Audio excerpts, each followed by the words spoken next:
মৌলানা মুফতি আমির হামজা সাহেব, মৌলানা মুফতি আমির হামজা সাহেব। আমাদের মায়ের বড় অনেক দিল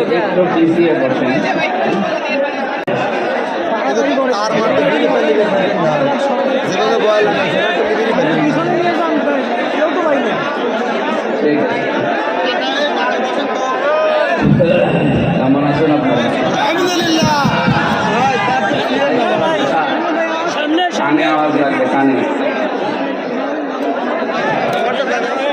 কানের দিকে ধরিয়ে দেন, না তো বাবা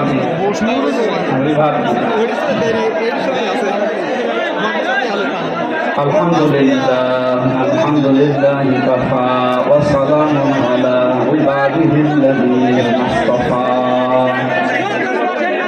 আম্মা বা'দ ফাউযু বিল্লাহি মিনাশ শাইতানির রাজীম বিসমিল্লাহির রাহমানির রাহিম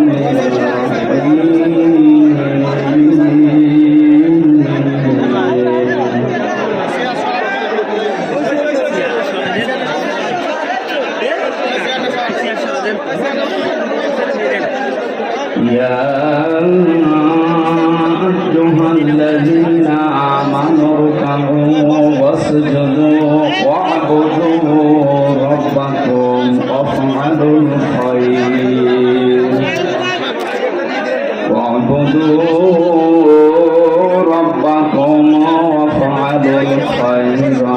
لعلكم تفلحون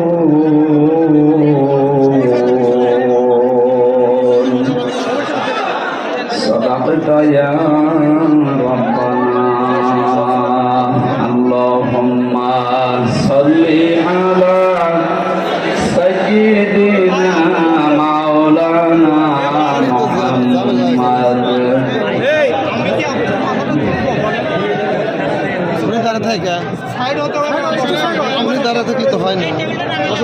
জীবনে যত প্রেম আছে করি যাই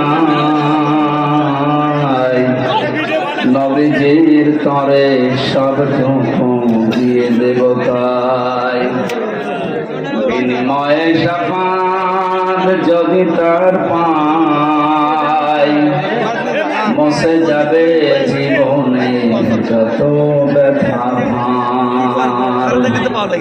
আলহামদুলিল্লাহ। আপনারা কথা বন্ধ করেন, নাই তো আমি চলে যাবো, কিন্তু কথা বন্ধ করেন। পাবনা জেলার বেড়া থানার অন্তর্গত তানবীর উলামা মডেল মাদ্রাসার আয়োজনে বেড়া সরকারি কলেজ ময়দানে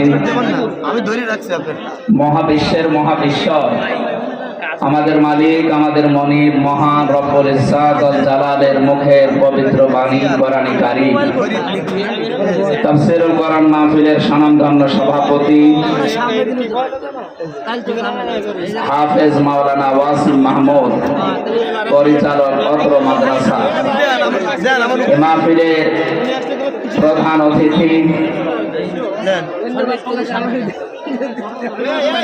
পাবনার কৃতি সন্তান, অত্র এলাকার সর্বজন শ্রদ্ধাভাজন ব্যক্তিত্ব জনাব ডাক্তার আব্দুল মাসিদ দামাত বারকাতুহুল আলিয়া, মঞ্চে বসা আছেন ইসলাম বিশ্ব ইসলামী আন্দোলন বাংলাদেশ জামাত ইসলামী এ অঞ্চলের দায়িত্বশীল ইসলামিক চিন্তাবিদ শিক্ষাবিদ, আমার মাথার তাজ জনাব মাওলানা আব্দুর রহিম আতালাল্লাহু উমরাহু ওয়া বারাকাল্লাহু ফি হায়াতি, বলেন আমিন। অনেক মানুষের নাম আপনারা দিয়েছেন এখানে, আমরা সবার জন্য দোয়া করছি। এখানে উপস্থিত আছেন বিশিষ্ট রাজনীতিবিদ সমাজসেবক আলহাজ ফজলুর রহমান ফকির, এপি মোহাম্মদ শামসুর রহমান সহ অনেক মানুষের নাম দিয়েছেন, আমরা একবারে দোয়া করছি, সময় কম তো। রাফা'না লাকা যিকরাক, এদের সম্মান মর্যাদা আল্লাহ দিনের পর দিন যেন আরো বাড়িয়ে দেয়। মানুষের সম্মান মর্যাদা বাড়ে কিসে এখনো পর্যন্ত অনেকে জানে না। ইয়ারফাউল্লাহু আল্লাযীনা আমানু মিনকুম ওয়াল্লাযীনা উতুল ইলমা দারাজাত। সূরা মুজাদালার ভেতরে আল্লাহ জানিয়েছেন আল্লাহ উঁচা করতে থাকেন। ইয়ারফা এটা মুজারি, বর্তমান ভবিষ্যৎ, প্রেজেন্ট ফিউচার। দিন যত যাবে, এখন যেমন হচ্ছে, দিন যত যাবে উঁচা হতেই থাকবে, বুলন্দ হতে থাকবে। তোমাদের ভেতরে যারা ঈমান আনে এবং যারা ইলম পায়, এদের মর্যাদা আল্লাহ দারাজাতুন না দিয়ে দারাজাত বহু বচন দিয়েছে। বিভিন্ন রকমের সম্মান মর্যাদা আল্লাহ দুনিয়া আখিরাতে বাড়াতেই থাকবেন। মুফাসসিরিন ইকরাম আয়াতের জবাব দিয়েছেন, সম্মান মর্যাদা আল্লাহ বুলন্দ করবেন, উঁচা করবেন তাদের সত্যিকার অর্থে যাদের ভেতরে ঈমান আছে। কি আছে বলেন তো? প্রশ্ন আসতে পারে আমার ভেতরে ঈমান নেই, আপনার ঈমান আছে কিনা আপনাকে আমি জিজ্ঞাসা করছি, এবার দেখেন। সাহাবী প্রশ্ন করলেন, হে নবী, আমার ভেতরে যে ঈমান আছে আমি কিভাবে টের পাবো যে আমি ঈমানদার? নবীজি বললেন, ইদা সাররাতকা হাসানাতুকা ওয়া সাআতকা সাইয়্যাতুকা ফাআনতা মুমিন। যখন দেখবে তোমার ভালো কাজগুলো তোমাকে আনন্দ দেয়, আর অন্যায় কাজ করলে তোমার ভেতর থেকে একটা বাধা আসে, তখন তুমি বুঝবে তুমি ঈমানদার। এ বাংলাদেশে কি ভালো কাজ সবার কাছে ভালো লাগে? বিশেষ করে এই যে পেছনের যে দিনগুলো, ভালো কাজ সবার কাছে ভালো লাগেনি। এই জন্য আমরা দেখতে পেয়েছি পৃথিবীতে সবচাইতে ভালো কাজ আফদালুল ইবাদাতি তিলাওয়াতুল কোরআন। নবীজির ভাষায় যত নফল ইবাদত আছে, সবচাইতে ভালো ইবাদত কোরআনে কারিমে তেলাওয়াত, কোরআনের প্রচার প্রসার, কোরআনে কারিম প্রতিষ্ঠা, এইগুলো। অথচ 15.5 বছরে সবচাইতে বাধা দিয়েছে মানুষ এই কাজে। অনেক আলেমের কাছ থেকে মাইক পর্যন্ত কোরআন প্রচারের কারণে কেড়ে দিয়েছে। আমি একটা ছোট মানুষ, আমার পাবনায় আপনারা ঢুকতেই দেননি, আমার বাড়ি অথচ পাশের জেলা কুষ্টিয়া। বহুবার আসার চেষ্টা করেছি, 3 বছর তো ছিলাম জায়গা মতো, বাকি সময়টুকু বহুবার চেষ্টা চালালাম। শুধু পাবনা দারুল আমান ট্রাস্টের এই ট্যাগ লাগিয়ে যে না, ওখানে যারা আসে তাদেরকে আমরা আসতে দেব না। কি হয়েছে? পাবনা দারুল আমান ট্রাস্ট পাবনাবাসীর জন্য আল্লাহর একটা নিয়ামত, যিনি বানিয়েছেন শহীদ মাওলানা আব্দুস সুবহান দামাত বারকাতুহুমুল আলিয়া। মহান আল্লাহ তাকে জান্নাতের সর্বোচ্চ মাকাম যেন দান করেন। লোকটার কাছে পাবনাবাসী ঋণী, মন থেকে দোয়া করবেন তার জন্য, তাহাজ্জুদের নামাজ পড়ি। যা দিয়ে গেছে এই 55 বছর 53 বছরেও কেউ দিতে পারে। বাংলাদেশের এই পাবনা জেলার বিশেষ করে বেড়াসাথিয়ায় আসলে মনে পড়ছে বিশ্ব ইসলামী আন্দোলনের অন্যতম সৈনিক, আমাদের অভিভাবক শহীদ মরহুম মাওলানা মতিয়ার রহমান নিজামী রহমতুল্লাহ আলাইহি। আল্লাহ তার কবরটাকে জান্নাতুল ফেরদাউস বানিয়ে দেন। এই পাবনা দারুল আমান ট্রাস্টে যিনি কথা বলবেন, আন্তর্জাতিক খ্যাতি সম্পন্ন মুফাসসিরে কোরআন শহীদ আল্লামা দেলাওয়ার হোসাইন সাইদি রহমতুল্লাহ আলাইহি। আমি একটা দিন পেয়েছিলাম জেলখানার ভেতরে মাত্র 10 মিনিটের জন্য। আমাকে 8-10টা নসিহত করেছিলেন, আমার মনে আছে এখনো। আপনাদের জন্য আমি সামনে যদি সময় হয় ওগুলো ডেলিভারি দেবো ইনশাআল্লাহ। আল্লাহ তার জীবনের ভালো কাজ যেগুলো কোরআনের সাথে সম্পৃক্ত যেন কবুল করে নেন।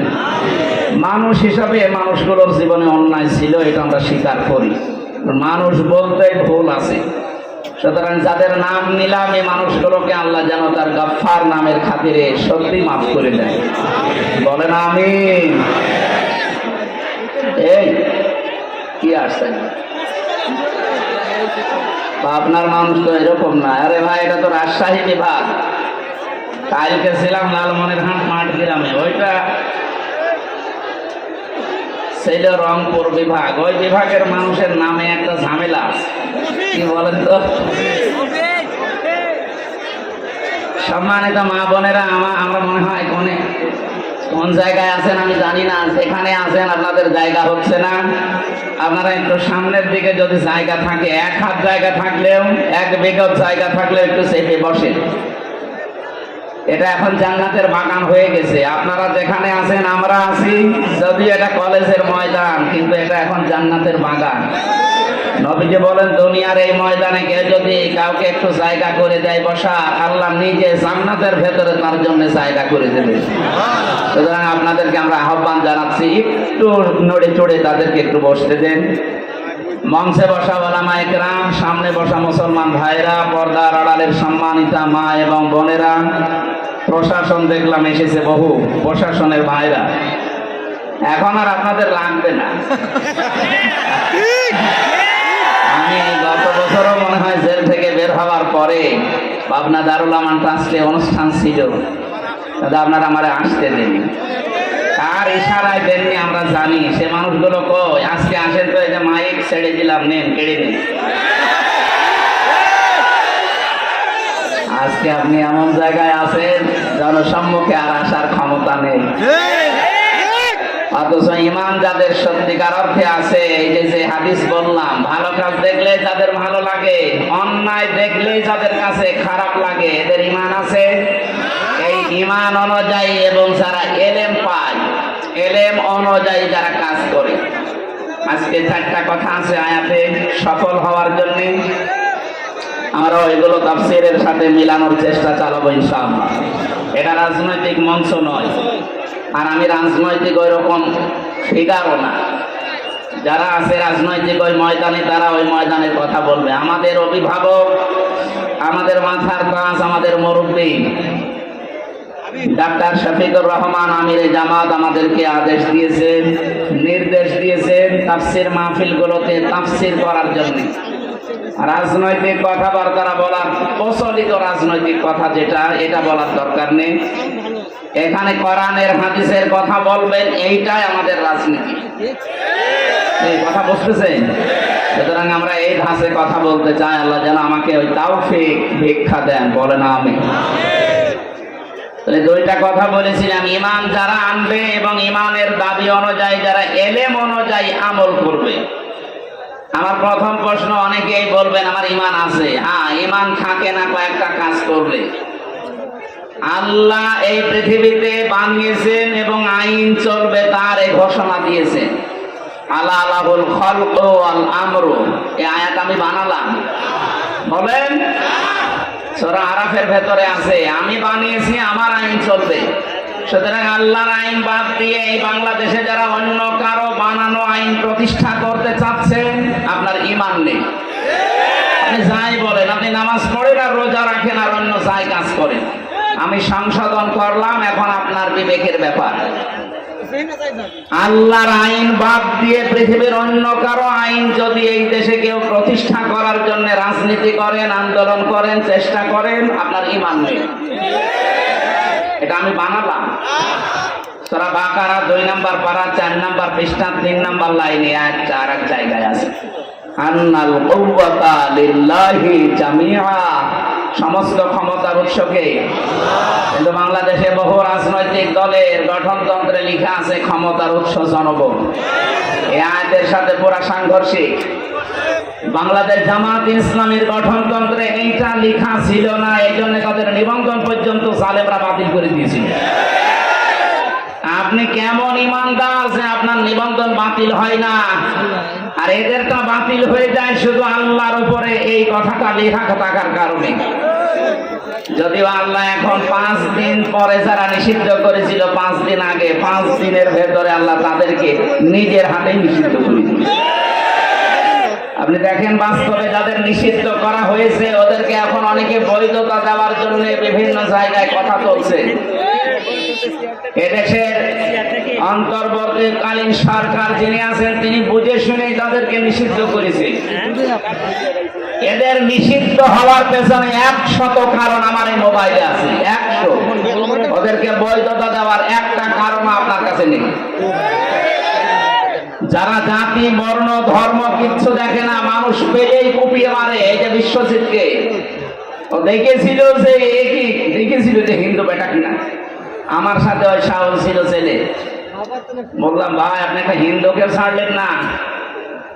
বলছে মাথায় আমাকে এই চিন্তা ঢুকিয়ে দিয়েছে উপরে যারা ছিল যে